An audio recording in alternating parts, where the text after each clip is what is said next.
হলো ন্যাশনাল টিমে খেলেছি রাগবি। এখন আমি ন্যাশনাল টিমের হেড কোচ হিসাবে আছি। আর আনসার টিমের? আনসার আমাদের ছেলে এবং মেয়ে, আমাদের দুইটা বাহিনী খেলে, আর্মি এবং আনসার। আর্মিতে শুধু ছেলেরা খেলে, আর আনসারের ছেলে মেয়ে দুই টিমই খেলে। তবে আনসারের ছেলে মেয়ে দুই টিমেরই হেড কোচ হিসেবে আছি বর্তমানে। আচ্ছা, আপনার এই খেলাধুলার সাথে সম্পৃক্ত ঠিক কত বছর আগে থেকে? আমার প্রথমে আমি হলো ক্রিকেটের সাথে সংযুক্ত ছিলাম। ক্রিকেট আমি খেলেছি, আমি ক্রিকেটে এজ লেভেল খেলেছি, কর্পোরেট টুর্নামেন্ট খেলেছি, আপনি কর্পোরেট টুর্নামেন্ট এবং অন্যান্য লিগ খেলেছি। ক্রিকেট খেলতে? জি জি, ক্রিকেট খেলেছি। এরপর থেকে পর্যায়ক্রমে আমার রাগবিতে আসা, রাগবিতেই আমার ধ্যান জ্ঞান। রাগবিতে খেলেছি স্কুল পর্যায়ে, কলেজ পর্যায়ে, ন্যাশনাল পর্যায়ে বিভিন্ন ক্লাবের হয়ে খেলেছি, আনসারে খেলেছি, আনসারের প্রতিনিধিত্ব করেছি বহুদিন। এরপর আনসারের কোচ হয়েছি, এবার ন্যাশনাল টিমে খেলেছি, এখন ন্যাশনাল টিমের প্রধান কোচ হিসেবে দায়িত্ব পালন করছি। এবং বাংলাদেশে যে আমাদের কমিটিটা হয়েছে এখন head of committee, head of কমিটির এক্সিকিউটিভ কমিটির বোর্ড মেম্বার হিসেবে আমি আছি। অসাধারণ, এত অল্প বয়সে এত অনেক কিছু অর্জন করে ফেলেছেন আপনি। আপনাকে প্রায় দেখা যায় যে দেশে বিদেশে আপনি রাগবির যেই ক্রমান্নতির জন্য কাজ করে যাচ্ছেন। তো এতগুলো খেলা থেকে রাগবিটা তো খুব আক্রমণাত্মক একটা খেলা। কখনো কি মনে হয়েছে যে এই খেলাটা আপনার কিছুটা কঠিন?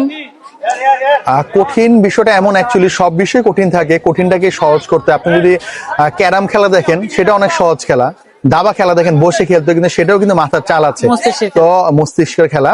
তো আপনার সবগুলা খেলায় যেমন আপনার বডি কন্টাক্ট, এর সাথে আপনার ব্রেইন দিয়েও খেলতে হয়, তখন খেলাটা অ্যাকচুয়ালি সহজ হয়ে যায়। আর রাগবিটা যেহেতু একটা ওয়ার্ল্ড ওয়াইড প্রসিদ্ধ খেলা, এখানে অনেক বেশি বডি কন্টাক্ট, তো সেখানে কিছু টেকনিক আছে, যেই টেকনিকগুলো অ্যাকচুয়ালি অ্যাপ্লাই করলে খেলাটা সহজ হয়, ইনজুরির পরিমাণটা কমে আসে, তখনই বিষয়টাকে সহজ মনে হয়। আদারওয়াইজ খেলাটা আসলে একটু টাফ আমাদের দেশের অনুযায়ী। আচ্ছা আচ্ছা, আমরা দেখতে পাই যে আপনি যে দাবা এবং ক্যারামের যে উদাহরণ টেনে আনলেন, তাতে বলা যায় যে এই খেলাগুলো কিন্তু যে কোনো বয়সে খেলতে পারে। রাগবি যেহেতু একটি আক্রমণাত্মক খেলা, এখানে কি বয়সের তো একটি অবশ্যই বাধ্যবাধকতা আছে? সব বয়সে কি রাগবি খেলতে পারবে নাকি? আর সব বয়স যদি বলেন, আমাদের রাগবি খেলাকে নর্মালি বলা হয় অল সাইজের গেম, কিন্তু আমরা যেমন আন্ডার 8 টুর্নামেন্ট করি, আন্ডার 10 করি, আন্ডার 12 করি, স্কুল রাগবি, কলেজ রাগবি করি, এবং ন্যাশনাল খেলা। ন্যাশনাল টিমে এখন আমাদের রানিং যেমন 42 এইজের আমাদের প্লেয়ার আছে, তারাও এখন আমাদের রানিং খেলছে, আমাদের ন্যাশনাল টিমে খেলছে, আমাদের ন্যাশনাল গেমগুলো তারা পার্টিসিপেট করছে। তো অ্যাকচুয়ালি এইজটাই কি, আমি যখন আপনি ক্রিকেটও দেখবেন যে মাশরাফি একটা লম্বা সময় ডেলিভার করেছে, এখন দেখবেন অনেকে আছে, জিয়াউর রহমান বলেন বা আরো কিছু খেলোয়াড় আছে যারা লম্বা সময় পর্যন্ত ডেলিভার করছে এখন পর্যন্ত। হয়তো মাশরাফি ভাই খেলছেন না, তো তার খেলা দেখে আমার সৌভাগ্য হয়েছে সামনাসামনি। তো এখন এর জন্য আপনি যদি ফিটনেসটা ধরে রাখা যায় এবং সে যদি টেকনিক্যালি সাউন্ড হয়, সেই ক্ষেত্রে সেই প্লেয়ার খেলতে পারবে। কিন্তু একটা এইজ পরে, হ্যাঁ, আপনার 40-45 এর পর রাগবিটা না খেলাটা বেটার, বা এরপর ওইভাবে হয়তো বা খেলে না। কিন্তু ফিটনেস ধরে থাকলে কিছু তো থাকে আপনার ক্যারিশমেটিক যারা খেলতে পারে, এটা হাতে গোনা কয়েকজন আর কি। তো একটা এইজের পরে হয়তো বা লিমিটেশন আছে, থেমে যেতে হয়। আচ্ছা, আমরা একটু জানতে চাই আপনার কাছে রাগবির যে ইতিহাসটা, সেটা যদি আমাদের একটু সংক্ষেপে বলতেন। আমি যদি আপনাকে বাংলাদেশ রাগবির ইতিহাসটা বলি, বাংলাদেশ রাগবি হলো 2006 সাল থেকে বাংলাদেশ রাগবির শুরু হয়েছে। 7 সালে প্রথম খেলা হয়েছে বাংলাদেশ রাগবির আপনার ঢাকা ফিজিক্যাল কলেজ মাঠে। 16ই ফেব্রুয়ারি, ভালোবাসা দিবসের 2 দিন পর, ঠিক 16ই ফেব্রুয়ারি 2007 সালে প্রথম রাগবি টুর্নামেন্টটা হয়েছে ফিজিক্যাল কলেজের মাঠে। তখন থেকে অ্যাকচুয়ালি রাগবির উৎপত্তি শুরু বাংলাদেশে, এবং রাগবি পর্যায়ক্রমে চলে আসছে আমাদের প্রায়। এখন হয়তো বা দেশের পরিস্থিতির কারণে টুর্নামেন্ট কম হচ্ছে, একসময় আমাদের দেশে প্রায় প্রতি বছরই রাগবির 10টা থেকে 12, 13, 14টা পর্যন্ত টুর্নামেন্ট হয়ে থাকতো। যেমন আমাদের এখানে এই under 8, under 10, school rugby, college rugby ছেলে মেয়ে, ন্যাশনাল ছেলে মেয়ে, ভিক্টোরি ডে ছেলে মেয়ে, এরপরে আপনার হলো ক্লাব কাপ ছেলে মেয়ে, ফেডারেশন কাপ ছেলে মেয়ে, এরকম আপনার অনেকগুলো টুর্নামেন্ট, বৈশাখী রাগবি টুর্নামেন্ট হয়ে আমাদের প্রায় 10 থেকে 14-15টা টুর্নামেন্ট হয়ে থাকতো। আশা করছি এটাও দেশের পরিস্থিতি আরো কিছু ঠিক হলে এই টুর্নামেন্ট গুলো আমাদের আবার আরম্ভ হবে। আচ্ছা, রাগবিকে তৃণমূল পর্যায়ে পৌঁছে দেওয়ার জন্য আপনারা কি কি পদক্ষেপ নিয়েছেন? রাগবি তৃণমূল পর্যায়ে পৌঁছানোর জন্য যেমন আমাদের প্রজেক্ট ছিল, আমাদের যেটা একটা, যে আমাদের বিভিন্ন স্কুলের বা স্কুল টিচারদের নিয়ে জেলায় জেলা আমরা টিচার ট্রেনিং কোর্সগুলো করেছি। যে একটা জেলার 15 জন বা 20 জন টিচারকে ট্রেনিং করানো, মানে হলো ওই 15-20 জন টিচার কিন্তু আপনার স্কুলে গিয়ে তাদের ওই বাচ্চাদের শিখাতে পারবে। এখান থেকে আমরা হয়তো বা প্রত্যেক স্কুল থেকে যদি 5 জন করে প্লেয়ার পাই, দেখবেন অনেকগুলো প্লেয়ার চলে আসে, এর একটা বিষয়।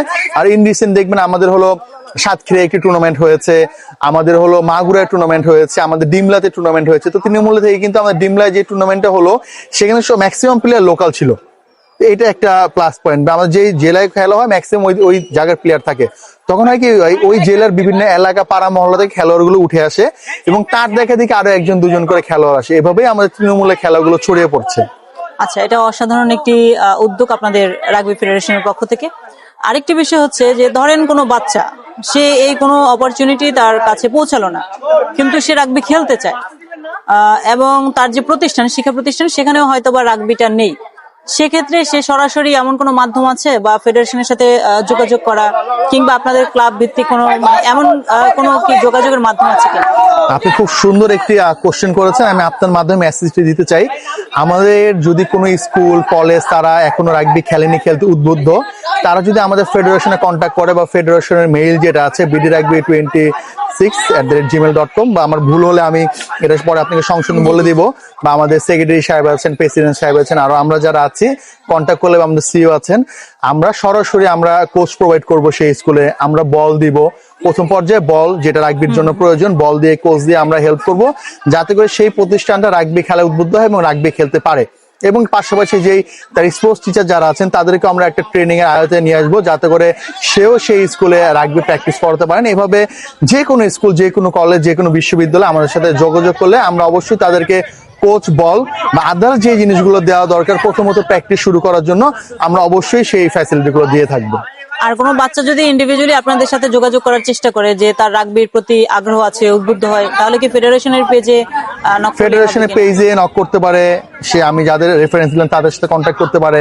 বিকজ অফ আমাদের এখানে কয়টা ক্লাব আছে ঢাকায় প্র্যাকটিস করে, সেই জায়গাগুলোয় তারা প্র্যাকটিস করতে পারলো, বা এমন যদি গুটি কয়েকজন বাচ্চা 10-15 জন বাচ্চা একটা এরিয়া আছে, তাদের আসতে প্রবলেম হবে, কোন একটা ফিল্ডে তারা প্র্যাকটিস করবে, হোক সেটা স্কুল না, কলেজ না, মাদ্রাসা না, কিছুই না, এলাকা ভিত্তিক কোনো মাঠ, সেখানে অবশ্যই আমরা আমাদের কোচ দিব, আদার্স ফ্যাসিলিটি গুলো দিব, যাতে করে সেই পাড়া মহল্লায় রাগবির প্রচলনটা হয়। এটা আমরা অবশ্যই করে থাকবো। আমরা আরো এগুলো চাচ্ছি যে আমাদের কাছে আসুক, আমাদের কাছে বলুক, যাতে করে রাগবিটা ব্রডলি সারা দেশে ছড়িয়ে যায়, ওয়ার্ল্ড ওয়াইড। আমরা যখন থেকে ইন্টারন্যাশনালি রাগবি যে টুর্নামেন্ট গুলো হয়, তখন থেকে যে উপচে পড়া দর্শকের ভিড়, কিন্তু যদিও 2006 সাল থেকে আমাদের দেশে রাগবির প্রচলন হয়েছে, তার তুলনায় এখন পর্যন্ত অনেক ডিমান্ড রাগবির বেড়ে গেছে। আশা করি আপনাদের মাধ্যমে রাগবি আরো অনেক দূর এগিয়ে যাবে।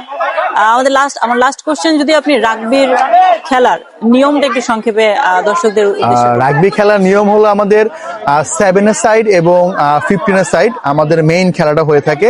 7 এর সাইডে হলো টোটাল 12 জন প্লেয়ার থাকে একটা দলে, 7 জন প্লেয়ার খেলে একসাথে মাঠে। আর 15 এর সাইডে 23 জন খেলোয়াড় থাকে আর 15 জন খেলোয়াড় খেলে। রাগবির বেসিক যে রুলসটা হলো সামনে এগিয়ে যেতে হবে এবং পাসটা করতে হবে পিছনের দিকে। এরপর এখানে রাগ আছে, মল আছে, লাইন আউট আছে, স্প্রাম আছে, অনেক কিছু আছে, কিন্তু একদম বেসিক রুলস যেটা, যে তোমাকে অবশ্যই সামনে আগাতে হবে এবং বলটা অবশ্যই পিছন দিকে পাস দিতে হবে। ফুটবলের সাথে ভিন্নতা হলো, ফুটবল দেখবেন আপনার 90% পায়ের খেলা, 10% হাতের খেলা, আর রাগবিটা হলো 90% হাতের খেলা, 10% পায়ের খেলা। এই হলো। আপনার গুরুত্বপূর্ণ সময় দেওয়ার জন্য আশা করি আপনার হাত ধরে রাগবি আরো অনেক দূর এগিয়ে যাবে। আপনাকে অসংখ্য ধন্যবাদ, আপনার চ্যানেলকে অসংখ্য ধন্যবাদ, ভালো থাকবেন।